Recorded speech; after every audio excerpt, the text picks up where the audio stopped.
Hello and welcome to the Formidable Over 40 podcast. I'm Sarah Pittendrigh, a mum, award-winning entrepreneur, cancer survivor, mentor and coach. In this podcast, I'll be sharing my own story of bouncing back from rock bottom to finding my why and creating a 6- and 7-figure business. And I'll also be chatting to some truly incredible guests who have harnessed their power and are testament to the ethos of this podcast. You're never too old, and it's never too late to achieve your goals and change your life. This episode features Sophie Milliken, founder and CEO at Moja Group, a profile building agency dedicated to boosting business owners' profiles, helping them become more visible and heard within their industry.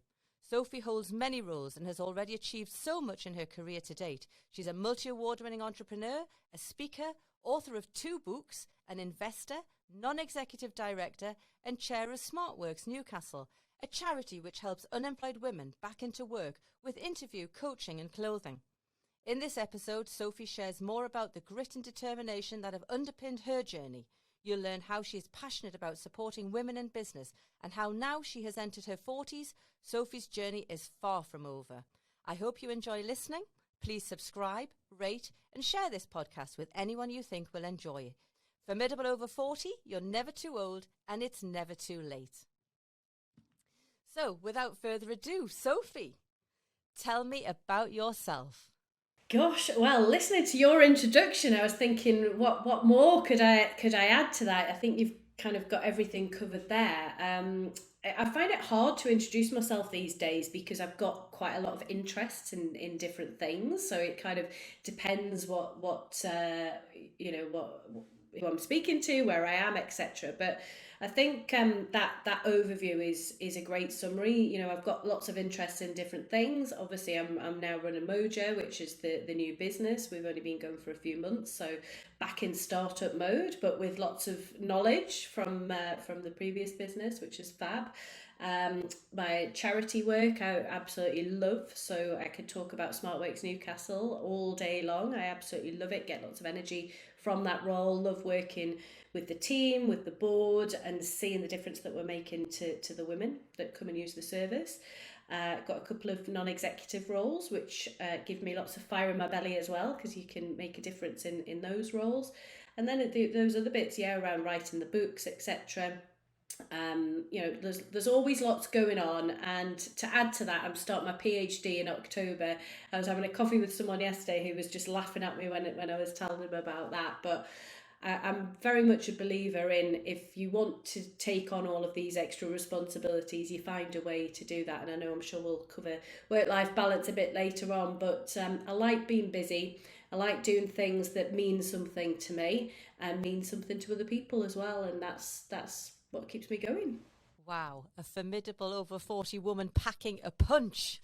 So, Sophie, tell me, what does formidable over 40 mean to you? When you hear formidable over 40, what do you think of? I think of the word formidable. Formidable is quite an interesting word, isn't it? Because I think it's got some negative connotations to it as well. But I see it in a positive light, and I see many things in a positive way, because I think that's the best way to look at things in general. And I see it as being powerful, as being strong, being a force, but a good force. And obviously the over 40 bit, when I was sort of in my 20s, I'd have thought someone in their 40s was past it. I absolutely would have. And I remember my parents turning 40 and just thinking how old they were. And now I'm in that bracket too. And I don't feel old at all. I feel young. I feel mostly full of energy, and certainly full of a zest and a passion for all the stuff that I do. And I think that actually it's a cool decade, and I'm not worried about getting older. There's a few things I don't like about getting older, but I think you have more confidence, you're more sure of yourself, you've got experience, which helps you to hopefully make better decisions in all aspects of your life. And I just think it's a really powerful time. Things have changed, and being in your 40s is really positive. It is. It rocks. It rocks. So, Sophie, if we go back to Sophie, who was 15-year-old Sophie, what were your dreams and your hobbies at 15? Gosh, I am going back a bit now. So I would have been at secondary school. I didn't really know what I wanted to do. I don't think at 15. I do look back and I think I was I was certainly quite enterprising in some of the stuff that I did. I definitely had an entrepreneurial brain, but I didn't realize that's what it was at that point. You know, my family are very traditional. My parents had very normal sort of corporate type jobs. My brothers have both gone on to do very normal things and follow those sort of typical career paths, if you like. And it's only kind of by chance that I've followed a different path. So I think 15-year-old Sophie was pretending to revise for her GCSEs, but really having probably a bit too much fun with her friends. Thought I could blag those GCSEs. Got a bit of a fright when I didn't get quite the grades I was hoping for. Realised I needed to put a bit more effort in, but was just thinking I was going to follow that traditional path. You know, GCSEs onto A levels, onto uni, onto just a job and normal life. So I hadn't really given things too much thought. In terms of hobbies, I had a part-time job, and I had a part-time job from when I was, I think, 13, which would have been a paper round at that point. But by 15, I'd had a job in a chemist that I did on a Saturday. And then I think I'd moved on to a job at Wimpy. Do you remember those? Yeah, I think yeah. there's still a few knocking around. I used to get paid £1.88 an hour, and I used to have to go in on a Saturday morning and mop up pee Oh, from the Friday night before, because the Wimpy was in a shop, like it was in a shopping centre in Newcastle, where there was a bar called Idols, so any sort of northeastern people might remember that. And they used to come out and we used to see them on the CCTV and have a wee on this step, so that was someone's job to mop up the wee. And yeah, £1.88 an hour. But you know what? I love that job. I met some really good friends that I've still got even now to this day. We've stayed in touch. And it was just a bit of freedom. You know, I was earning my own money, and I was getting what, 14, £15 for that day, working really bloody hard. But you could buy a lot for £15 back then. So it gave me a lot of freedom, and I enjoyed earning money. I enjoyed that independence that I felt that I had. So I think that I probably had less hobbies, if you like, than everyone else, because I was concentrated on earning some cash and learning those sorts of skills. I was definitely into reading at that point. I've always been a really big reader. I read even now, every night, even if I'd been out and had a few drinks, I'd still read before I go to sleep. So that's something that I would class as a hobby that I've had for my whole life, and I very much enjoy. But yeah, dreams and hobbies, yeah, dreams didn't have any. I just, like I say, following that plan that we have sort of imposed on us, I guess. But yeah. Yeah, exactly. And it's interesting how you associate your the money with freedom. We hear that so much, don't we? The freedom and the independence that brings, and you pick that up at a very early age. absolutely, and I think it's really interesting talking about money, because a lot of people don't like talking about money, do they, Sarah? And they feel uncomfortable, or they feel like it's a bit vulgar. And for me, it is about freedom. It's always been about freedom. When I was younger, it meant I could go out with my friends and do what I wanted. As I've become older, you know, I had a period in my life when I got divorced, when I'd set up my first business, and I had nothing, and I was really really skint, and I couldn't afford to do anything. You know, I took my daughter on a day trip to York, and that was like us having a big splashing out. That's all we did, I think, for about 3 years, and I literally had nothing, and I was just racking up debt. So for me now, having financial freedom, if you like, is it means a lot more than materialistic things. Whereas when I was younger, it probably was being able to buy that new top or whatever. But now it's about having choices, being able to live where I want, being able to take my daughter on holiday whenever I want, and things like that. And it's really important to have that. It gives you choice. You know, I've got friends that are in relationships that they probably shouldn't be in because they're dependent financially.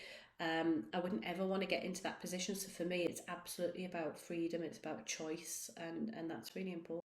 I think choice is that key word, isn't it? Choice, having freedom to choose. Yeah, absolutely. So on that, your new business, Moja. So tell us about your new business, Moja, and what is the story behind founding Moja? So, I suppose we've got to go back a little bit further in starting the last business, which was by just by fluke, if I'm honest. I'd been at John Lewis on their graduate scheme, so I'd followed that route that I was expected to follow. Was there for 12, 13 years, had an opportunity to leave and take a redundancy package in the first of what's been a gazillion restructures, I think, and ended up setting up that first business, which was a graduate recruitment consultancy business. It did really, really well. I sold it in 2019, stayed on for an earn out with that business, was planning on staying on a bit longer to get the big promised payoff from that. But just got to a point where last year, and maybe the pandemic allowed many of us to reassess things, where I just really wasn't enjoying it anymore. I didn't feel that my values were aligned to that of some of my co-directors. Really enjoyed working with my team, who are were amazing. I'm working with some of them now still. So that bit was all really good. Loved the clients, but when you're working with people that are at the same level as you, that you perhaps don't respect anymore, or you've got a clash of values, you have to really weigh things up. And it goes back to what we were just saying there about the financial side of things. Financially, it would have made a lot more sense to stay on and wait for that big payout. But it just wasn't working for me anymore, ethics wise. So I had a big long think about it for a long time last year, decided it was time to move on, and then started thinking, what the heck can I do next? Because when you exit a business in when someone else owns it, you've got all sorts of restrictions around what you can't do. So there's God, I can't even remember. I'd have to go back and look at them all. I've got about 1,000. So there's a lot of things that I couldn't do. And actually I'd kind of got to a place where I felt like I'd done that industry anyway. So did I want to go back and compete against my first business? Probably not. I did think about it because it was my comfort zone. It was what I knew. And then I started thinking a lot around what made that business successful.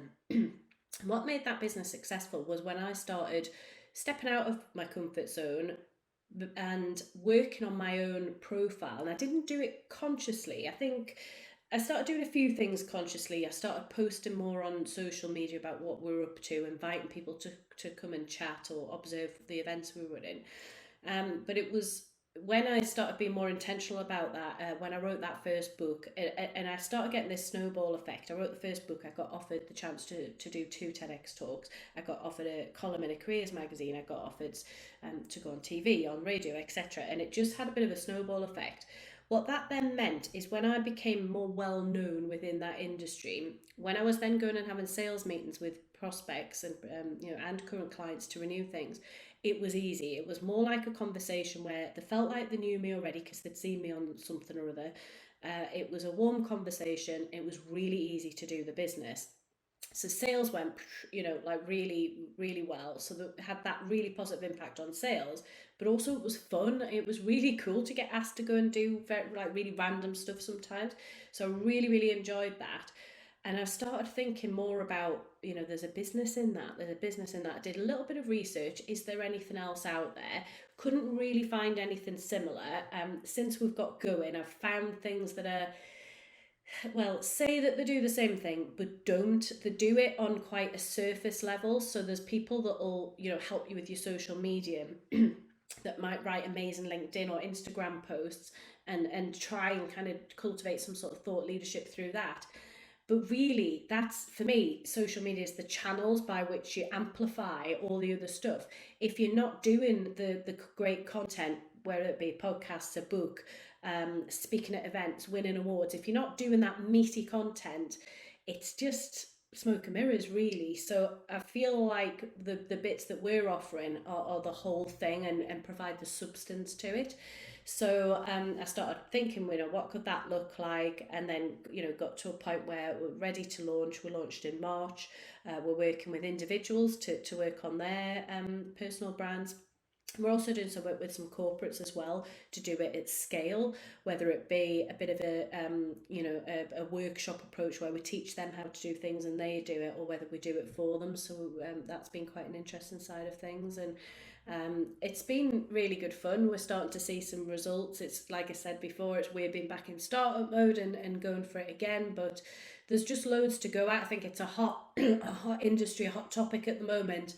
But I think that we do it with substance, and I think that we're starting to see results, which is going to then make growing our client base even easier, because we're going to have testimonials and some really powerful stats to show people as well. So yeah, that kind of brings us to the present day, I guess. And it's very exciting. And I think the pandemic changed people of and there's become a big thing where at one time the founder could hide behind the brand.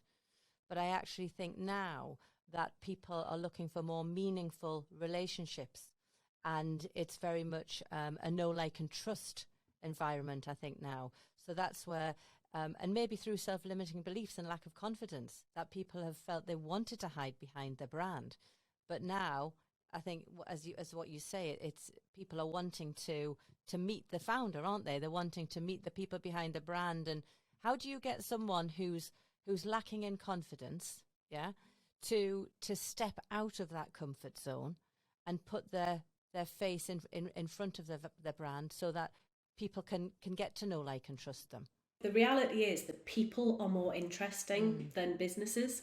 So yes, the businesses are servicing a need or offering a product or whatever that may be, but it's the stories. People are interested. USP, people buy from isn't it? people. It's the USP. 100%, 100%. In my last business, when I left, I know that business lost a lot of contracts because it was me that held that relationship with them. People liked, I enjoyed working with them and they enjoyed working with me.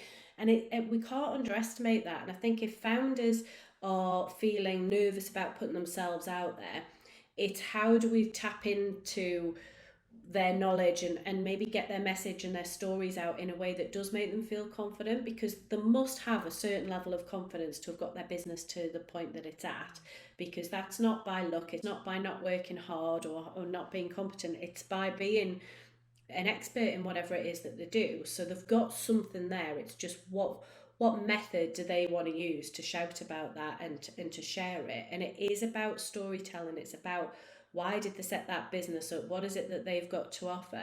And I think once they start seeing the results and just start softly with a few things, and they see the results and they see the fact that it is easier to get those sales or to get those fun opportunities, they just become more confident with it.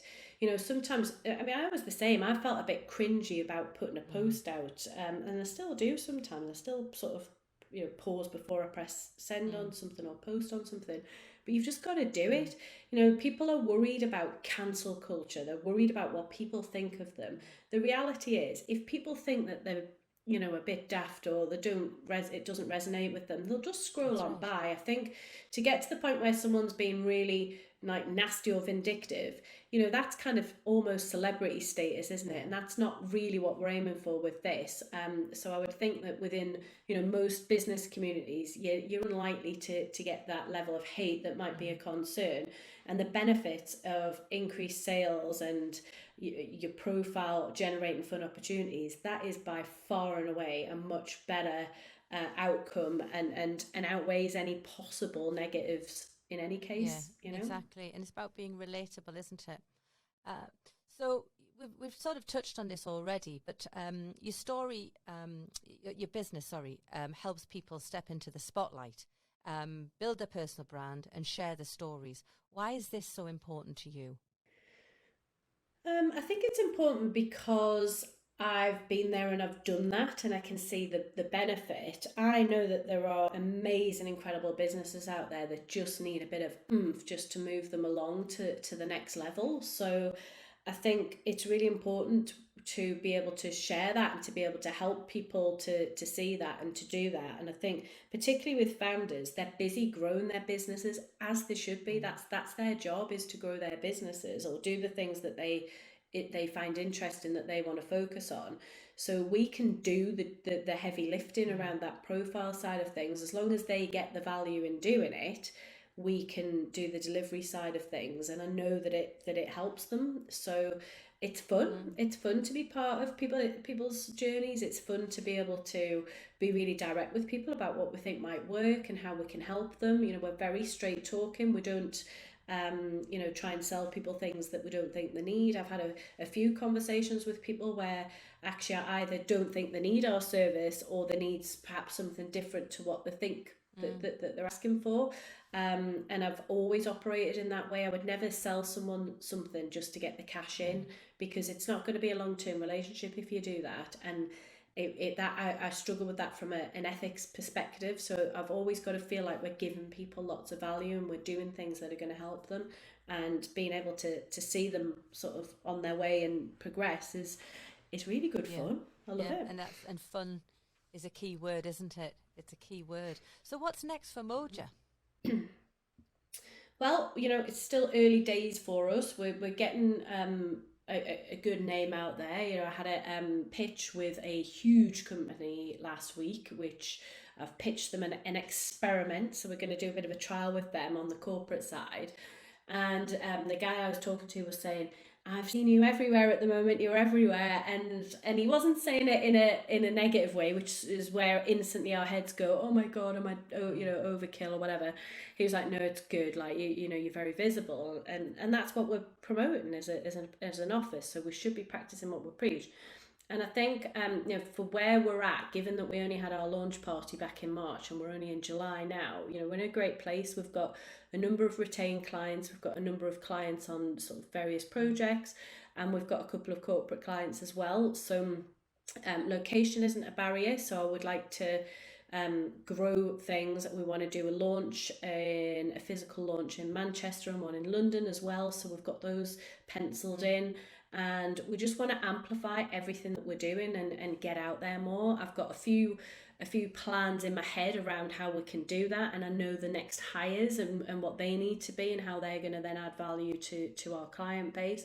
So it's just kind of making all those pieces fit, really. And I've got targets in mind around revenue, around number of clients, etc. But I'm just excited to see where we get to with people and what we can do for them, and back to that fun bit. And I'm just enjoying things again. When I was in the last business, I found that last year really tough, and that's what makes the decision, isn't it? It's that thing around what do you enjoy? Are you excited about going into the office each day or to meet people? And you should be. And if you're not, you're on borrowed time, I think. So it's just, I want to grow things and see what's possible, and be quite agile and be able to adapt to what's working and do more of it. And I think the key word again is fun. And when we hit midlife, I know I certainly suddenly had a sort of abrupt shake which said, hang on, you've got more years possibly behind you than you've got in front of you. And it is quite a wake-up call, and I had that when I hit sort of 50. I was thinking, whoa, come on, this has got to be about fun, and life is very short. So one thing I want to know, you're very driven, you're very passionate, and you've got a lot of energy. What is your why? What is it that drives you? I think a lot of it, it's a bit of a cliche in terms of an answer, but a lot of it is linked to my daughter. I've got a 10-year-old daughter, and I'm a single parent, and I think that puts a different dynamic on our home life. And when she was 2 was when I divorced her dad, and as I mentioned earlier, that was a really challenging time because I'd only just set up that first business, so the income I had coming in was pretty low, especially when I'd been on a really great salary in my corporate job before I set the business up. And I think I'm really keen to be a role model to her, to show her what's possible. As I've got older, I've been frustrated by what I perceive as sort of limitations as a woman, which growing up, I did not ever think there was a difference between me and my brothers. Didn't even cross my mind. I just cracked on. The only point where I felt like things were unequal was when I got married and had my daughter, and I was like, oh right, there's all these expectations that I'm meant to organise all this childcare, or I'm meant to do most of the childcare, or I'm meant to clean the house and all these things, and I'd never come across that in my life before. So I found it very, very frustrating. So then obviously then sort of being on my own and having to do all of it anyway, it was around trying to be a good role model for her, trying to show her that hopefully with her generation she will have more freedom and she can be this, that, whatever she wants to be. So everything that I do has to be aligned to my values in some way, which is why I'm so committed to the charity work that I do, because it's for a charity that I could wax lyrical about, literally. So that's really important, and I try and involve her in all of those things. She's been sat in on board meetings at SmartWorks before, when we used to do them in the evening. She's been in there, she's been and helped when we do the fashion sale. She comes and helps and puts things on hangers and whatnot. So it's really important for me to involve her as much as I can, and for her to have exposure to things, because when I was little, I didn't get exposure to different roles and different careers. So she gets to meet some really exciting people, and I think that's powerful in terms of shaping her future and showing her what's possible. So everything links to that. You've got to have some sort of relationship in your life where where you're putting that energy into, and you're getting the results from your work life to go into that. And for me, that'd be her. Completely relate. Any founder will know and understand there are times on our journey where it isn't all fun and games, and it can be quite challenging. So if you hit a brick wall, or you're feeling sort of challenged or stuck, where do you go? What motivates you and gets you going again? I think there's a couple of answers to that. So I think in terms of where I would go if I get stuck, I've got a fantastic network of people that I can talk to. So I've got a really tight-knit group of business girlfriends where we chat about business, but we're friends as well, so we can chat about all sorts. I've got a mastermind group that I've been part of for years, that I still sort of meet up with on Zoom on a Friday morning. We have our coffee together at 8 o'clock on a Friday morning. And then I've got individuals that I've worked with over the years that I just really respect and value their opinion. In fact, last night I was having a call with one of my colleagues from the last business that I still get on really well with, and I was chatting through with him some ideas that I've had for Moja, where I'm thinking, I just want to get to this point. This is what I think I need. Like, just chatting through ideas and options. And we were chatting for like 2 hours on the phone, and that was really good, just to help me go, yep, I'm on the right lines. I know what I need to now go and do. So there's lots of people like that I can go and chat to for various things. And you need that, because you can't do it all on your own. And people have different perspectives, different ideas, and that adds a huge amount of value. So that would be one thing around challenges and sharing issues and being able to get a different input. And then I think the other bit around the motivation, I might go to still some of those same people and say, I'm sort of struggling, I need to get my mojo, how, what can I do? And sometimes just having conversations with people like that who get it gives you the energy that you need to just go back out and be, I'm ready to go now. I've filled up my fuel tank and I'm ready to go. Other things that I might do is I might listen to a podcast. I really like podcasts, and I really like business podcasts, high performance type podcasts. So I might go and listen to one of those, and that again would give me a bit of oomph. Or I might watch something on YouTube, or I might read a book. So there's different things that I'll do, and sometimes you've got to try all of those things if you're in a bit of a fog and you need to lift it, because we're not hugely productive if we're not feeling very motivated. So we've got to feed that and keep the energy levels high. Yeah, and definitely, and also being a mum who's working and running a business, and it often can be quite isolating as well. And I know that through many of the business women I've spoken to, that having that network, or that place where you can go and talk and also be open and share vulnerability, because that's something that high performing women don't really have a place, do they, to show that vulnerability, so they can carry a lot on their shoulders. So to have someone like-minded, or a network of like-minded people where you can go and share and offload, I think it's key, isn't it? Definitely. And I think it's going back to sort of stereotypes around gender again. I do think it's easier for women to be more vulnerable and to have those conversations. Saw something, I don't know whether it was on LinkedIn or somewhere else the other week, about how that's a real strength of women, and how men struggle with that. And it was some reason given around why men's mental health is perceived as being, well, it factually is poorer than women, around sort of the rates of suicide, etc., and how men really struggle to open up in a business setting. And, I know a lot of men in business, and I think some of them, in fact, the ones that are doing the best actually are the ones that are more vulnerable and will show their feelings. And I think that's a superpower. Actually, I think that they're going to find things easier, and if they're opening up and being more honest, then that's going to stand them in good stead. It's the ones that are maybe a bit more traditional, think that they can't, think that they shouldn't. So it's something that maybe they can learn from women, but it's something that we all need to do. And there's times where you've got to put a bit of a face on for things, and you've got to be brave, and you don't want to be sort of crying at work all the time and things like that, because that's not great. But there's a balance to be had, and there's positive outcomes around sharing and being open about things, as long as you don't do it too much. Because you see on LinkedIn now people almost having rants about how difficult things are or whatever, and that's sometimes a bit much, if I'm honest. Maybe I'm a bit old school. I don't like too much. I think it's I think it's all within balance, isn't it? But I think it's important what you touched on with men, because I've got a number of men who I mentor, and I don't want Formidable Over 40 to be perceived as just somewhere for women. This is very much important that this is open for men as well. And it is right what you say. Men do struggle with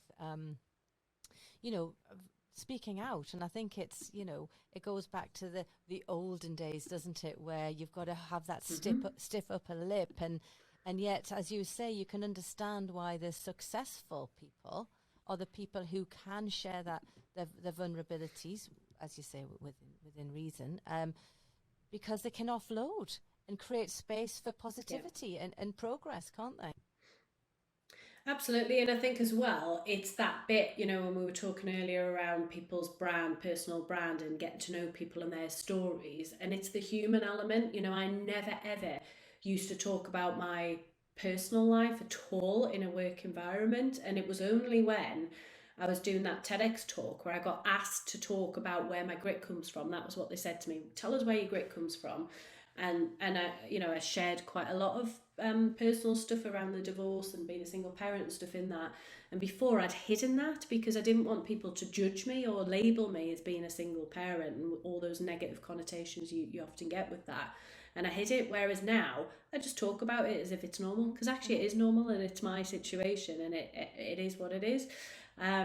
So yeah, I think it's quite interesting how my thinking has shifted with that. But again, it allows people to connect with me because they feel that I'm not this robot, this corporate robot that I probably was a few years ago. I'm a bit more human. And that is the personal branding, isn't it, now, that people are wanting to have that human connection and to be, and the relatableness, if that's even a word. Definitely. Coming from that, talking about self-limiting beliefs.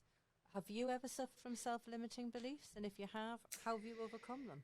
Yeah, I think so. I think everyone does to some degree, whether they want to admit it. Back to that whole thing around sharing things and being open is another thing. I think I've always had a bit of imposter syndrome, like many of us do, about various things, different things in my life. I've always had a little bit of a chip on my shoulder, maybe, around education, because I scraped through GCSEs, really scraped through A-levels, scraped through my first degree. Didn't do it at a particularly impressive uni, then went on and did my master's, again, not a particularly well thought of uni, but I made more effort with that because it was being paid for by John Lewis, so I felt a sense of obligation to make an effort with it. And also I value education a lot more now that I'm older, so I wanted to put a bit more of effort into it, and I got a good grade for that. But I always kind of thought, sometimes I feel a bit embarrassed sort of putting my grades down, and they're not terrible grades, I've passed everything, they're just not amazing. And I have to work hard to pass these things. So when I was thinking about what next, because I always like to have a development challenge, I knew I wanted to do a PhD, and I thought, where do I want to do it? I want to do it somewhere local, because location is a bit of a problem for me these days. And I thought I want to do it at Durham, because Durham is perceived as the best local university across the region, and one of the best universities in the world. So I really went for it to get that offer, and I felt a huge amount of satisfaction. And I'm pretty confident that I'm going to get through it and complete it, although at the moment I haven't started it yet, and it feels daunting because it's going to be a long journey. But I'll feel so much pride for getting that PhD from Durham, so that will help with that. And then I think there's been situations that I've always been in throughout my career, whether it be when I was at John Lewis or whether it be in the businesses, where you always feel a bit inadequate in certain settings. And whether it is with someone that's super intelligent or someone that's got more experience, we all feel that. But actually, I think what I've grown to learn is that everyone feels like that. So they might feel like that sitting with me, and I think I've just kind of got over it a bit more. And if I'm feeling really nervous about stuff, I was feeling quite nervous last week when I did that pitch actually to that guy from that big company, because I was thinking it's quite a lot riding on this because it could turn out to be a really big deal for us. And also, he's a really senior person in a FTSE 100 company. And then I thought, yeah, but he's taken the meeting and he knows me now. And actually, I can do this. I've got something to offer here. So sometimes it's having that pep talk with yourself. Sometimes it's having a chat with a mate who says, you can do it. And you need a bit of that sometimes. But you've just got to make yourself do these things. That's my way of dealing with it. You put yourself in situations that make you feel a bit uncomfortable. And actually, if you get to a point where nothing phases you and you don't get nervous anymore and you don't feel uncomfortable, is that not more of a problem?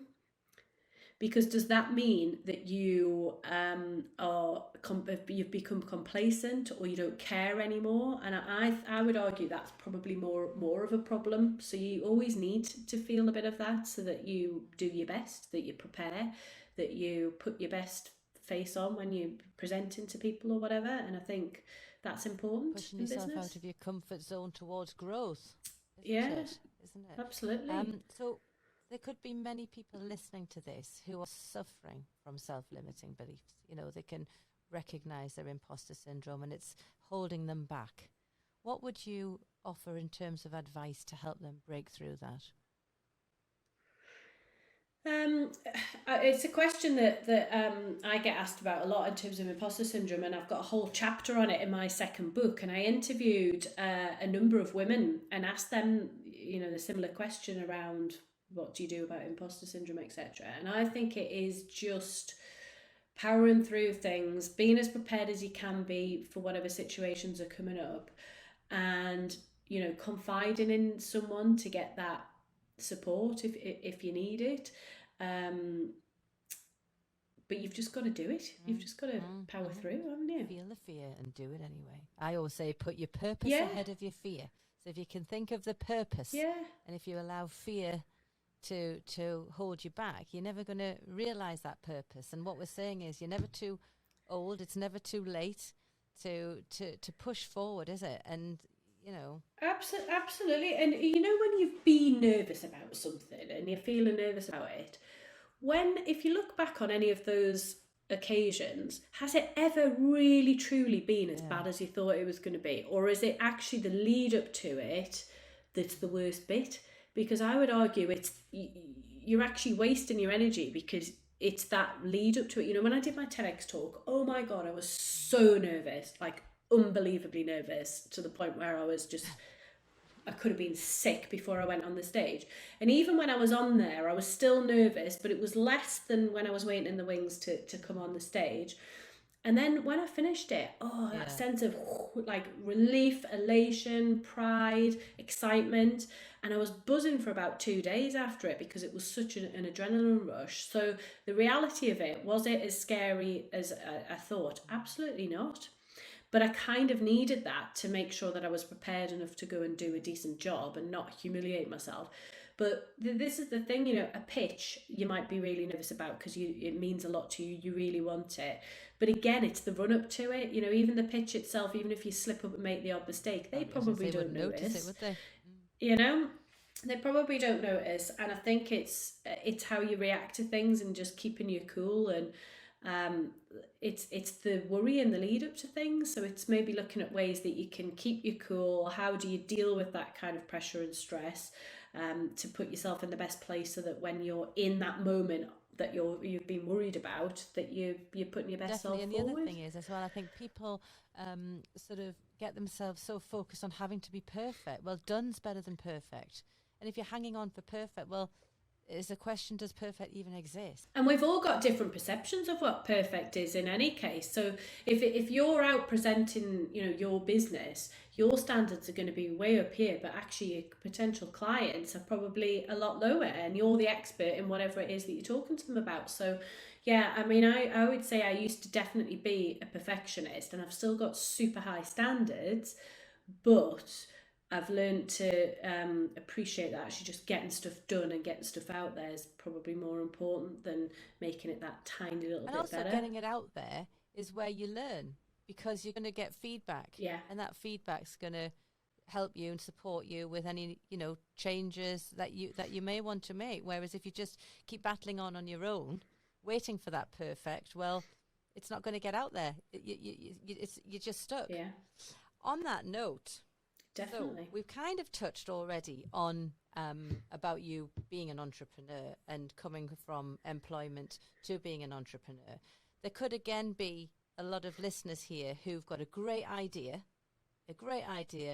but they are stuck in that, sort of mentality of, I've got a good job, I don't want to step out of a comfort zone. There's a lot of risk associated with not having that monthly paycheck. What would you say to that person? There absolutely is risk, and you've got to be a certain type of person to be able to be at peace or have some level of comfort with that level of risk, and it's not for everyone. I've invested a lot of my own money into Moja, and it needs to work, because otherwise I lose all of that. At the moment I'm thinking about doing some other kind of investment raise, because I know that it needs more cash into it. So I'm thinking, right, well, how can I liquidate some cash from elsewhere and put that in? That's not for most people. I'm not taking a regular paycheck at the moment, because the business can't afford that. So it's really it really is. There's a lot of people that would just have sleepless nights about that. Maybe not enough confidence to see beyond that and know that the idea will work. So I think you've got to be a risk taker. You've got to be, because if you're not, I think you're going to struggle to make something successful. Entrepreneurship, it's a roller coaster. It's full of ups and downs. I love that, because that I get a buzz from that. A job tends to be a bit more steady. Yes, you're going to have highs and lows, but it's generally more stable. Yes, you could get made redundant, lose your job, but there's usually, it's usually reasonably easy to get another job. It's just a different mindset. And I think if you've got something that you're really excited about, and you've got an idea, and you know what you want to do in terms of a business, it's then going out there and looking at who can help you, or what can help you, what resources are out there, which people do you need to go and speak to, and just taking quite a systematic approach to it, to put all those blocks in place to be able to then go and create something. It's not being afraid to pivot if something's not quite working. It's being open to that feedback. It's trying different things out, and actually that's a real advantage of being a super small business, is that you're not restricted by loads of bureaucracy. You can change things quickly, you can pivot. So there's a lot of fun and value in that. But yeah, it's the support network, seeing what's out there. That was one of the first things I did with my first business, was to get out and meet people in the Northeast, because I didn't know anyone in business. Now, whatever challenge I've got with business, I know someone that I can talk to. And if I don't know the exact person, I know who will be able to send me to the right person. So it's making the most of those networks. But you've got to work hard. You've got to work hard and make things happen. People talk a lot about work-life balance and not being a slave to work. But if you're setting up a business from scratch, I'm sorry, but you've got to put that graft in, at least initially, and maybe further down the line you might actually have a much better balance, or it's not even balance, is it? That's the wrong word. You might have more free time if you choose to have it, but you can't get that immediately. You've got to put the graft in. That's a big bugbear of mine that we see on social media. All these, you'll often, if you follow me on social media, you'll see me having a little rant about this get rich quick. I know, it's like what you've just said there. You've got to work hard, and those early years, of setting it up, and the risk and the worry and the anxiety. But then, as you say, as it goes, I will say it's like raising children.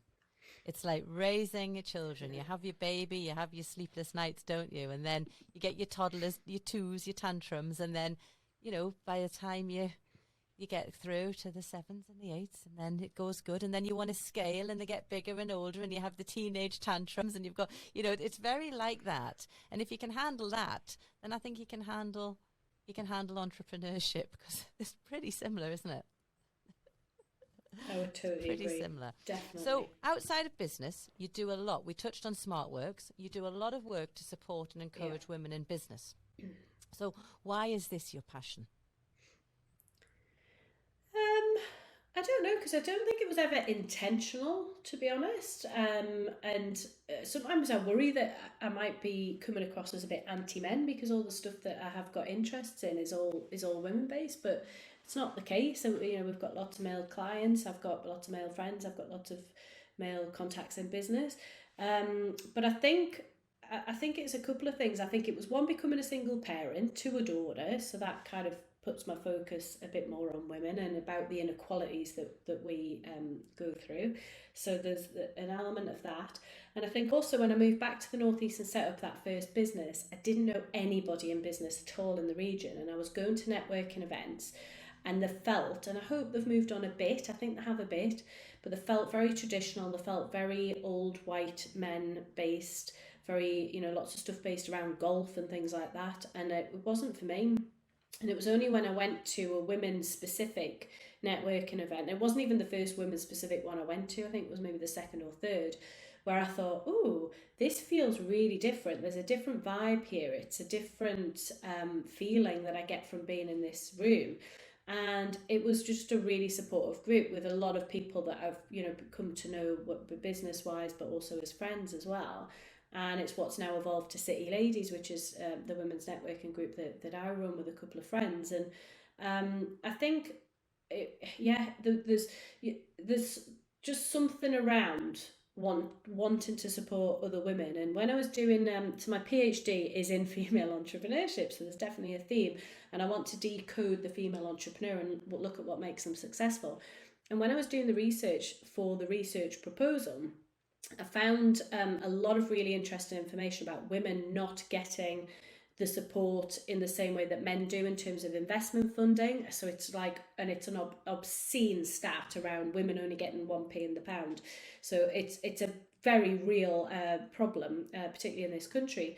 But also I found that when I was looking at the Rose Review, which is a fantastic report into female entrepreneurship by Alison Rose at NatWest on behalf of the government, there was a lot of stuff in there around women needing role models to give them the confidence to go for it with business, but that women-owned businesses do well. So it's, what can you do to sort of pay it forward, I guess.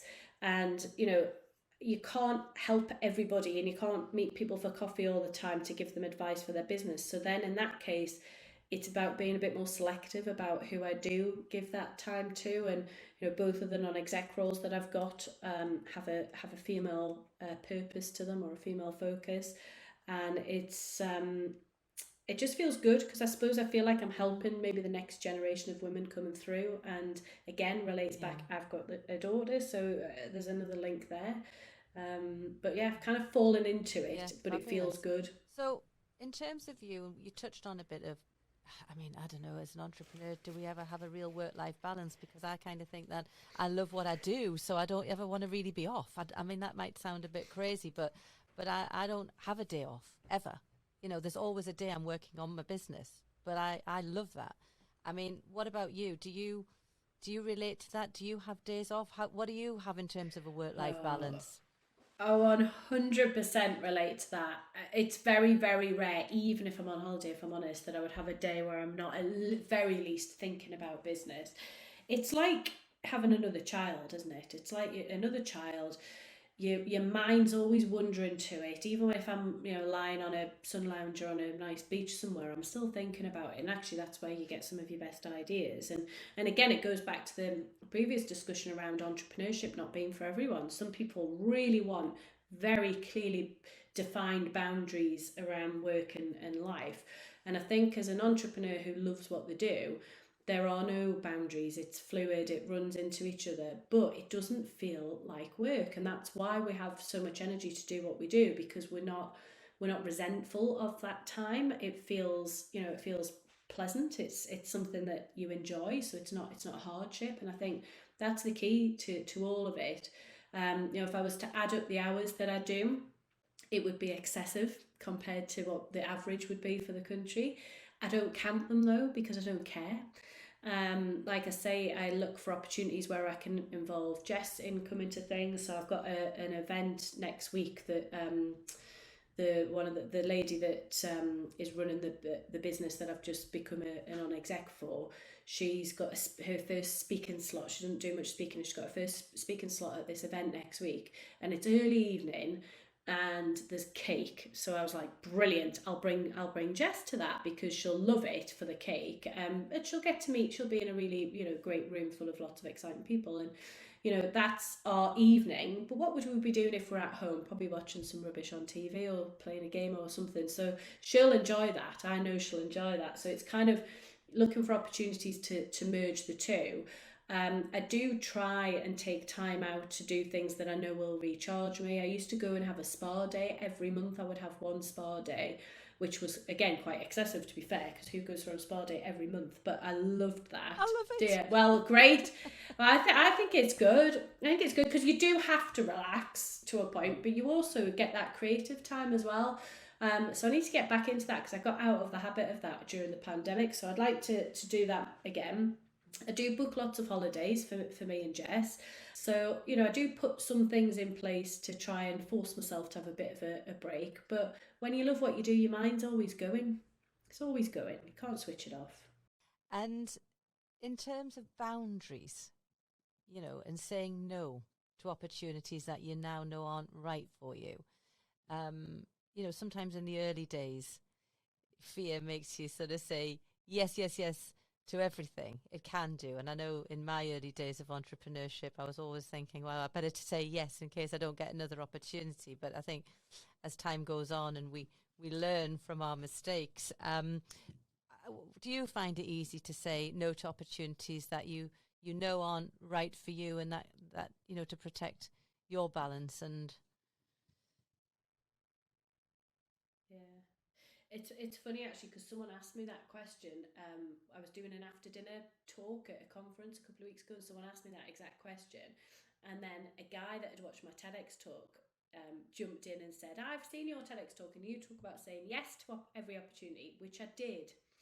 And that was my philosophy in the first business for at least the first 5 years. Say yes to everything, work out how you're going to fit it in, but say yes because it's an opportunity. You can only do that for so long, because I'm at a point now where if I said yes to everything I got asked to do, I wouldn't have the time to do it.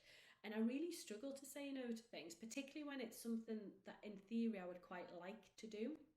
So I have to maybe go back and sort of renegotiate terms for things where someone's asking me to do something and I can say, well, I can't give that amount of time to it or that level of commitment. However, either these people would be great people for you to speak to, passing them on and making that connection, or I'd like to be involved, but this is what I say the involvement is like. Or sometimes it's got to be just I just can't do it. I'm at capacity and it's going to have to be a no. And I think if it's not something that is massively aligned to the things that I'm interested in, it's easier to say no. Yeah, it can be hard. But you can't, once you're at a point where you've got traction in various aspects of life, you just can't do it, and you've got to you've got to have that sort of level of self-preservation. It was interesting. We had Sarah Davies from Dragon's Den is the ambassador for us at SmartWorks Newcastle, and I interviewed her for my last book, and I know her reasonably well in a business sense, and she was talking at an event we were running for SmartWorks a couple of months ago, where someone was asking her about her work-life balance, and I was saying, I really want to know your answer to this, because I see her everywhere. She is doing everything. And I said, I just don't know how you do it, and I don't know how you've got the energy. And she sort of described it as having business time and family and friends time. And if someone now asks her to do something, she looks at where's it going to eat into that time, and the reality is has to eat into one of those sort of pots of her pie or whatever. So she finds it a lot easier to say no to things now, because she knows that if she says yes to going and speaking at some event on an evening or whatever, that she can't put her kids to bed that night, and that's something that she really values. And yeah, she was really interested around sort of that power of saying no, but then also the power of saying yes to the things that she really wants to do, and working out what that then means for those different areas that are her priorities in life. And I thought that was interesting. But it just comes with time, doesn't it? You get to a point where you realise you can't do it all. I had a meeting with someone from a college the other day, local college, who wants me to get involved in something that they're doing around entrepreneurship at the college, and they were saying, you could come in and you could mentor some of the students, and you could do this and you could do that. And I was sat there and I was thinking, I would love to, and I can see the value in it, and I think it's a great thing. But I was thinking, I haven't got the time to do this. And I even said to him, I haven't got the time to do this properly, so therefore I don't want to do it. But I know some people who probably would have the time to do it and who would also do a great job. So let me introduce you to them. And, we left it as a let's keep in touch, and he wants to run ideas by me. Great, I can deal with that. I can deal with the odd coffee or conversation, but that level of commitment to coming in and speaking to people every week, or having that mentoring relationship, I just can't do it. And if you can't do something really well and it doesn't add a lot of value to everything else that you're doing, it's just not for you. And we're all at different points. That would have been for me 5 years ago, and I would have loved it. But things move on, and you've got to, when you're giving yourself to different things, you've got to be all in. Well, it's been an absolute joy chatting to you, and in conclusion, I would like you to pay forward some of your advice. What is the biggest piece of advice that you would give to other people embarking on a journey of reinvention or finding a new direction? Ooh, what a question. Help them get unstuck. I think, and this would probably be my advice to many questions actually relating to business and life, is to find your tribe, find that support network of people that are going to help you unlock whatever challenge, whatever situation you're in, and give you good quality advice, and be there to support you when you're unsure about things, when you're having those tough days, but also to be there when you have some success and be able to celebrate with you and be able to champion all the great things that you're doing. So I'm very much a people person, probably the HR background in me, but that's where you get your energy, and that's where you solve problems, by seeking and taking good advice. So don't underestimate the value of network and having quality people in that network. Yeah, and I think that's a great place to round up. And we've touched on it quite a lot, haven't we? The importance of collaboration with like-minded people. Find people who get you. That's absolutely wonderful. And thank you so much for joining me, Sophie. It's been fun. Thank you.